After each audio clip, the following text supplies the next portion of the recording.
안녕하십니까. 우리 경제의 큰 그림을 짚어보는 주간전망대 한성환입니다. 작년 연말에 우리 주요 증권사들의 올해 증시 전망을 보면 최대 2,300, 2,400도 있었던 것 같고 평균적으로 한 2,200에서 2,250 정도는 봤던 것 같습니다. 근데 올해 주식시장이 시작하면서부터 주가가 연일 곤두박질을 치고 좀처럼 약세장에서 벗어나지 못하는 모습을 보이고 있습니다.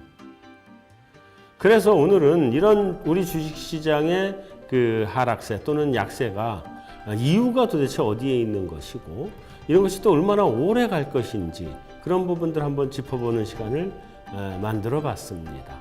이트레이드 증권의 신중호 연구원님 모셨습니다. 연구원님 안녕하세요. 네, 안녕하십니까. 네.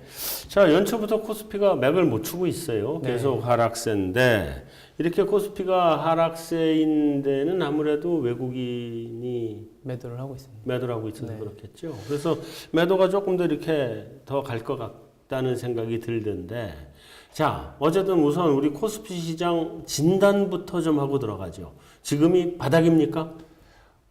결론적부터 말씀드리면 바닥은 아니라고 보고 있습니다. 네. 그러면 시기와 가격적인 것을 좀 말씀드리면 저희는 한 3월 정도 1분기 실적이 4분기보다는 좀 괜찮구나라는 시그널이 좀 나와줘야 된다고 보고 있고요. 네. 가격적인 측면에서는 순자산 가치가 1배가 1900 초반이라고 설정되어 있기 때문에 1900 초반까지의 가격 내지는 3월이 됐을 때가 좀 주식 진입 시점이지 않겠냐라고 보고 있습니다.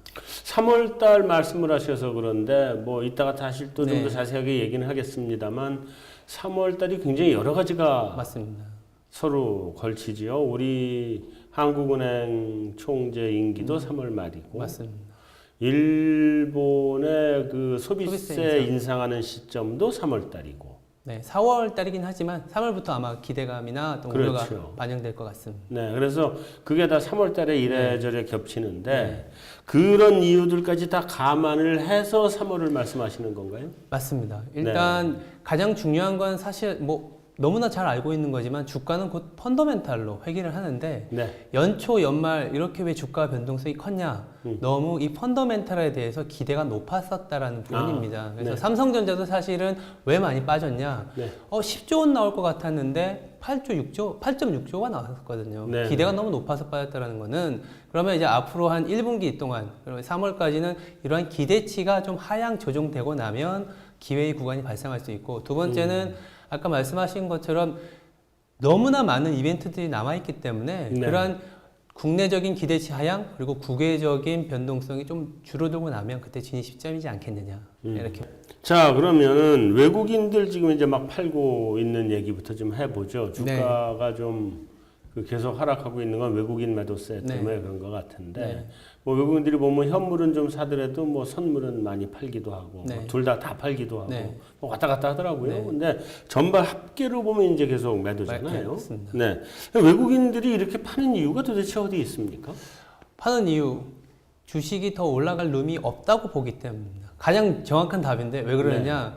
외국인이 국내 주식을 살 때는 두 가지 측면에서 살 수 있거든요. 첫 번째는 싸기 때문에, 두 번째는 환차익을 기대할 수 있다는 그런 기대 심리가 두 가지가 반영될 수 있는데요. 작년 기억해 보시면 작년 중반 이후에 굉장한 랠리가 있었어요. 무지하게 오래 샀죠. 그때 환율이 1,150원이었었거든요. 1,150원에서 1,050원까지의 원화 랠리 거기다가 주가가 굉장히 싸졌던 국면에 있었기 때문에 코스피가 그런 부분들이 해소가 돼서 이제는 원화도 1,050원에서 굉장히 좀 더 내려갈 수 있는 룸이 없다. 그리고 코스피도 삼성전자 실적의 어떤 그 미스도 보시면 알겠지만 이거 기대치가 더 하향 조정되게 되면 밸류에이션이 높아지면 룸 자체가 굉장히 제한적이구나.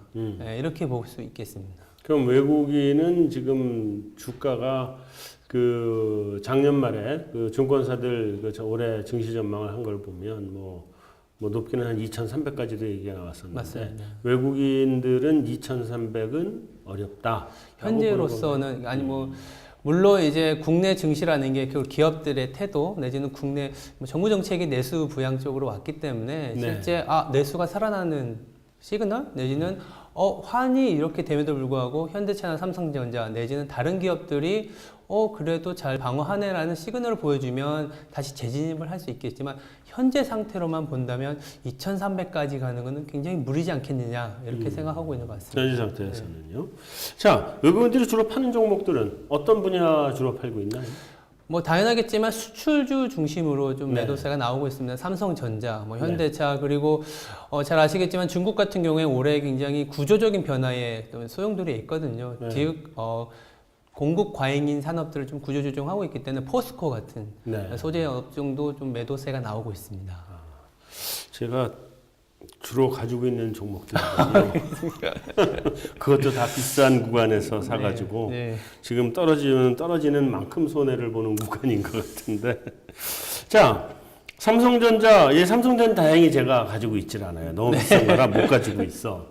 근데 삼성전자 잠정 실적이 발표됐잖아요. 7일 날 발표됐습니다. 그랬죠? 네. 그랬는데 이제 삼성전자 잠정 실적이 나온 걸 보고는 저는 놀랐는 게 도대체 무슨 회사가 분기 영업이익이 매출액도 아니고 영업이익이 8조 6천억이냐.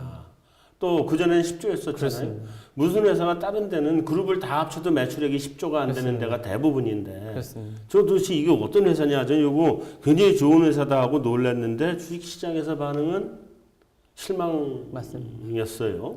뭐 어떤 연유인가요 그런 게? 뭐 앞서도 말씀드렸지만 삼성전자가 분기로 10조 내지는 8조 낼 수 있는 기업은 글로벌리 거의 손에 꼽을 만한 기업인데 네. 문제는 뭐냐면 그래도 삼성전자가 분기 10조는 나올 수 있을 거야 네. 라는 기대가 주가에 형성이 돼 있었던 거죠.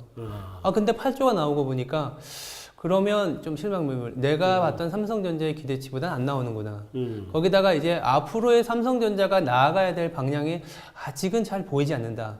즉 스마트폰 시장이 글로벌리 정체가 되다 보니까 성숙 시장으로 그렇죠. 갔다고 보는 거죠. 애플 같은 경우에도 좀 이제 저가 공세로 들어가다 보니까 삼성전자도 그러면 저가 공세의 어떤 파도에서 네. 힘들지 않겠느냐. 그럼 마진이 하락할 수밖에 없지 않겠느냐. 그런 시그널들이 이번 삼성전자 어떤 실적 가이던스 발표에서 좀 촉발되지 않았나. 이렇게 보고 있습니다. 그러니까 삼성전자 그 실적에 대한 그 마켓의 컨센서스가 제가 듣기로는 한 9조 5천억? 뭐 9조 5천억에서 10조까지도 보는 그 분위기였는데 사이? 이제 그렇죠? 연초되면서 급격하게 하향 조정됐었죠. 여기 이제 주당 140에서 150만 원 가던 거는 그 정도의 영업이익을 예상을 했었습니다. 저스티파이를 네. 해주는 주가였는데 네, 이게 떨어지니까 어쩔 수 없이 주가도 떨어지는. 맞습니다. 스마트폰 시장은 물론 이제 IT 쪽 애널리스트가 아니시니까 네. 뭐 자세하게 제가 여쭤보긴 좀 그런데 그래도 스마트폰 시장 자체는 지금 아무래도 포화 상태 다 온 거죠. 성숙기로 접어들었다라고 판단을 하고 있고요. 그 기준 중에 하나가 이제 전 세계 스마트폰 유저들이 얼마나 갖고 있는, 50%가 저희는 기준이라고 보고 있는데 네. 2013년에 50%를 넘어서기 시작했거든요. 너무 끝났군요. 성숙 시장인데 대신에 이제 곳곳에 좀 성장 시장, 네. 이를테면 중국 같은 경우에는 이제 좀 저가폰 시장에 대해서는 아직도 고도 성장을 기대하고 있기 때문에 그런 와중이어서 이제 애플 같은 경우에도 좀 싼 모델로 이제 중국에 들어가는 거고요. 그 애플 그 OC 네, 뭐 맞습니다. 이런 거요. 네. 그런 부분들이 삼성전자가 어떻게 대응을 하느냐 내지는 그런 스마트폰에 치중된 삼성전자의 매출 비중이나 이익 비중을 어느 다른 산업으로 내지는 다른 사업으로 환수시킬 수 있느냐. 네. 아니면 좀 그거를 잘 방어할 수 있느냐라는 기로점에 좀 올해가 좀 중요한 분기점이지 않겠느냐 보고 있습니다. 우리가 이게 산업 쪽을 좀 분석을 해서 보다 보면 삼성전자가 스마트폰 시장이 커지면서 이제 그게 굉장히 큰 먹거리가 됐었는데 맞습니다.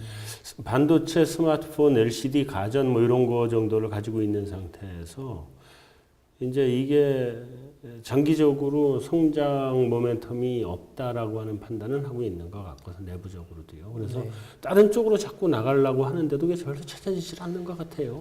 미래 산업이라는 게 소위 이제 먹거리 시장이라는 게 항상 어려운 부분이긴 한데 네. 그거에 대해서 이제 불확실성이라는 걸 주가는 굉장히 싫어하거든요. 그렇죠. 그래서 일단은 좀 소위 말해서 때려놓고 그래도 괜찮으면 그때 들어가는 전략 이렇게 판단을 하고 있는 것 같습니다. 자, 근데 그러면 삼성전자 지금 120만 원이면 굉장히 싼 가격인데. 맞습니다. 예. 이게 지금 매수 기회라고 보기도 어려울 수 있을 것 같아요. 어떻게 보세요? 당장은 매수 기회는 아니라고 보고 있습니다. 물론 네. 단기간에 이를테면 12월부터 놓고 보면 삼성전자는 그 굉장히 글로벌리 대장주 네. 국내 시장에서 20% 가까이 시총 비중을 차지하는데 10%나 빠졌습니다. 네. 이게 단기간에 어떤 급락을 보였기 때문에 반등 국면에 노출은 되어 있는데 네. 문제는 뭐냐면 주식이라는 거는 항상 꿈이라든지 성장에 대한 기대를 먹고 사는 어떤 시장이기 때문에 삼성전자가 앞으로 뭐 갖고 해야 될지에 대한 고민이 있을 때는 주식의 좀 진입 시점은 아직은 아니지 않겠느냐. 대신에 저희들은 그렇게 기억하고 있습니다. 주주 환원 정책이 나오거나 내지는 그래도 이러한 상황, 매크로가 이렇게 급변하는 상황에서도 8조대로 계속 나와주는구나 라면 지금 주가 수준에서 들어갈 수 있다. 그래서 아까 저희가 말씀드린 것처럼 3월 정도에 갔을 때는 4분기 대비 1분기 실적에 대한 눈높이가 정해질 수 있다라고 보고 있습니다. 자, 아까 이제 삼성전자 얘기는 지금 충분히 한 것 같고, 아까 자동차 쪽도 좀 안 네. 좋다 이러셨는데, 철강은 뭐 당연히 중국에서도 지금 구조조정하고 있는 판이니까 그건 좀 어려울 것 같고, 자동차 쪽은 좀 어떻게 보고 계세요? 현대차도 사실 삼성전자도 안 좋다고 얘기하는데 여기서 현대차도 안 좋다고 얘기하면 참 좀 비관적이긴 하지만 올해 신년사 현대차의 신년사를 보시면 홀셀 그러니까 전체 어떤 그 자동차 물량 증가율을 4% 정도로 잡고 있거든요. 그러면 지난해에 한 6% 이상 그리고 그 지지난해에는 두 자릿수의 성장률에서 계속 떨어지고 있습니다. 즉 자동차마저도 삼성전자가 갖고 있는 똑같은 고민. 앞으로는 자동차를 파는 시장 내지는 자동차의 성장세는 좀 끝이 났다라고 보고 있고요. 실질적으로 2012년부터 자동차 현대차 기준으로 박스권이라고 하는 주가 형성 10만 원 후반에서 20만 원 중반을 좀 왔다 갔다 하는데요. 그게 사실 현대차가 좀 자동차의 성장에 대한 정체를 좀 나타내고 있다라고 볼 수 있겠습니다. 그러면 자동차 주식을 지금 팔아야 되나요? 제가 가지고 있기 때문에. 저희들 같은 경우에는 자동차 대신에 자동차가 그렇다고 해서 현대차가 지속적으로 800만 대를 파는 현대차의 어떤 그런 그로서는 살아있기 때문에 10만 원 후반대게 되면 좀 저점 매수 구간으로는 보는데 대신에 이제 우리나라 자동차 산업이 글로벌 경쟁력이 생겼고 그 와중에서 자동차 부품주가 오히려 이제는 현대차뿐만이 아니라 글로벌 다른 자동차 메이커에 팔 수 있는 능력이 됐거든요. 그렇게 그래서 됐죠. 자동차 부품주를 사는 것이 오히려 2014년의 전략이지 않겠냐. 자동차보단 자동차 부품주가 좋다. 네, 맞습니다. 네, 제가 가지고 있는 게 자동차 부품주들인데요. 자동차 부품주는 괜찮을 근데 것 그것도 같습니다. 많이 깨졌어요. 반등할 때 더 세게 올라갈 것으로. 그럴 가능성이 있다. 네. 자, 뭐 사실은 이게 저도 그냥 웃자고 한 얘기고 제가 뭐 그런 종목들을 가지고 있어서 그런 건 아니고요, 사실은. 자, 코스피 얘기를 지금 우리가 좀 하다 보면 뭐 코스피 얼마가 바닥이냐는 아까 이미 한번 얘기를 했으니까 얘기를 하면 이제 니케이 얘기를 안 할 수가 없어요. 맞습니다. 요즘은 보면은 니케이가 빨가면 코스피가 파랗고 맞습니다. 코스피가 빨가면 니케이가 파랗고 서로 왔다 갔다 하는 것 같아요. 자, 니케이 왜 그런지 둘 사이가 우리가 옛날에 아시아는 거의 같이 가는 시장들이었는데 지금 완전 따로 가고 있어요. 세 가지 측면에서 조금 말씀을 드릴 수 있을 것 같아요. 잘 아시겠지만 일본하고 수출 경제, 그러니까 수출 전선에서 경합도가 높은 국가가 한국이거든요. 자동차도 겹치고 IT도 겹치고 이런 부분들 때문에 일본이 좀 빨간불 보이면 한국이 좀 마이너스라는 게 있는 거고요. 두 번째는 엔화 약세 전략을 일본 은행 그리고 아베노믹스의 한 축을 갖고 있기 때문에 엔화가 약세가 될 때 글로벌 금융시장에서 나타난 특징 중에 하나는 달러화가 강세로 간다는 점입니다. 그럼 달러화가 강세로 갈 때는 이머징 시장 내지는 한국 시장이 매력도가 떨어지기 때문에 그 말은 즉슨 원달러 환율이 또 상승하는 국면이 발생하거든요. 그러면 아까 외국인 측면에서는 달러화가 강세로 갈 때는 환차익에 대한 기대가 떨어지겠구나. 그럼 마지막으로 세 번째 같은 경우에는 이제 금융위기가 지나고 모두 다 보호무역주의적인 좀 그런 배경이 대두가 되고 있다는 겁니다. 지금 무슨 말씀이냐면 예전에 미국 시장의 경기가 회복이 됐을 때는 우리나라 기업들이 가서 거기에 소비에 말맞춰서 물건들을 팔았는데 지금 같은 경우에는 미국의 소비를 미국 업체들도 하려고 하고요. 거기다가 일본 업체도 끼어들었고 네. 우리나라도 기업체가 끼어들었다는 거예요. 경쟁자가 굉장히 많이 생겼다는 부분에서 그런 일본이 올라갈 때 한국이 좀 많이 떨어지는 이 반대의 경우가 많이 발생하고 있다라고 보고 있겠습니다. 뭐 일각에서는 그거 보고 이제 외국인들이 롱숏 전략을 쓰고 롱숏 있다 전략, 이렇게 예. 얘기하던데, 네. 그러니까 그 바구니에 사이즈는 똑같이 놓고 일본 거 담으면 한국 거 빼내고 한국 거 담으면 일본 거 빼내고 이런다 그러는데, 이런 현상은 지금 언제까지 갈 거라고 보세요?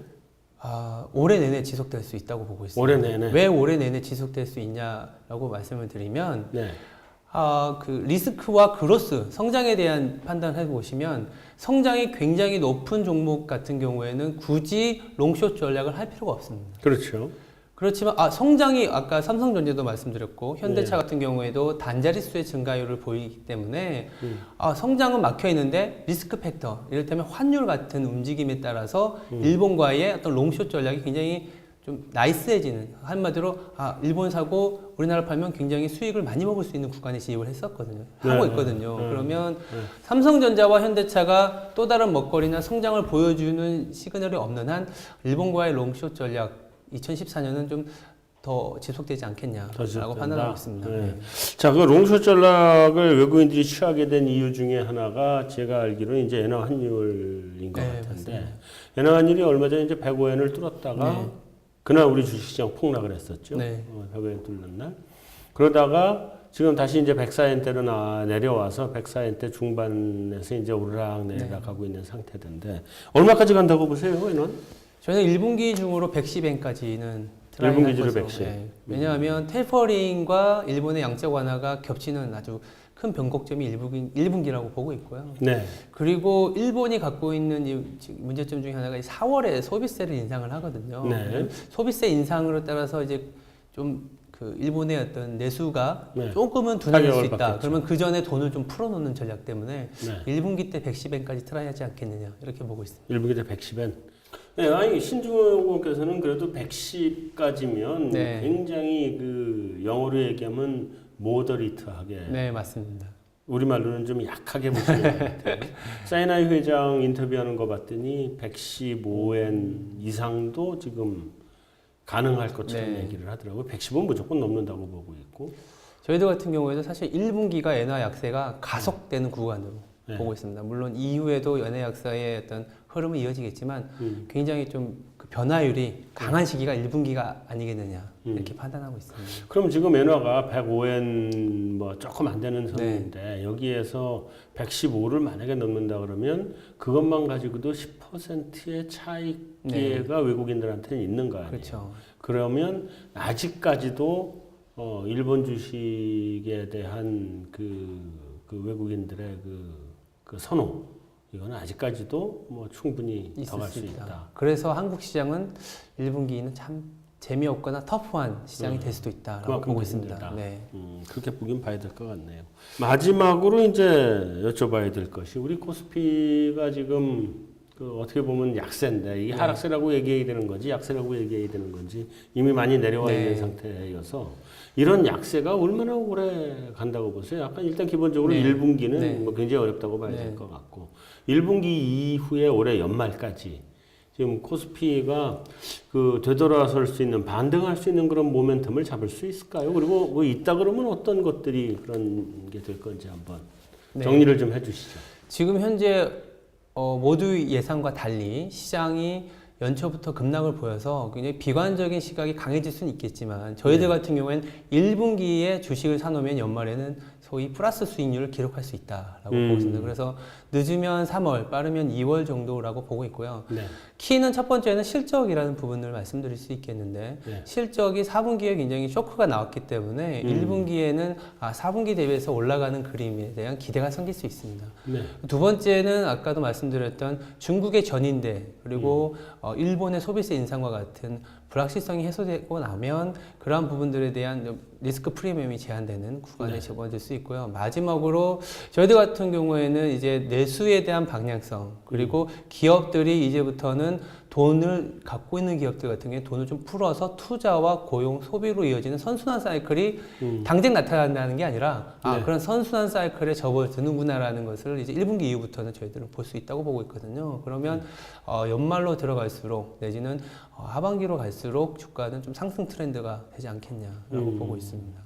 그러면 그 일시적으로 지수가 1900도 깨지는 상황이 올 수 있을까요? 감안은 해야 될 것 같습니다. 그럴 1900이 무소불위의 지수 때는 아니거든요. 그래서 네. 1900 저희가 아까도 말씀드렸지만 1900 초반이 순자산 가치 비율이고 1800 후반은 이제 지금까지 벌어왔던 자본의 어떤 총계의 높이이기 때문에 1900이 충분히 깨질 수도 있고 뭐 네. 엔화의 어떤 가속화된 흐름 때문이라도 충분히 갈 수는 있는데 그렇다고 해서 공포를 맛볼 때 주가를 추가 매도하는 것보다는 오히려 1900 깨졌을 때는 좀 종목이나 업종을 좀 잘 선별해서 들어가는 것이 연간으로 봤을 때는 굉장히 좋은 구간이지 않겠느냐. 그럼 지금 이제 현금을 좀 가지고 1, 4분기에 그 매수 타이밍을 노려봐야 되는 시기다. 네, 맞습니다. 그렇게 결론을 내면 되는 거죠. 이트레이드 증권의 신중호 연구원님 오늘 말씀 감사합니다. 네, 감사합니다. 네. 네, 우리 코스피 시장이 1900대 초중반까지 밀리면서 계속 약세를 보이고 있습니다. 작년 말에는 그래도 올해 주식시장 좀 좋아지지 않을 거냐 하고 기대를 했었는데 여지없이 기대가 무너진 상황입니다.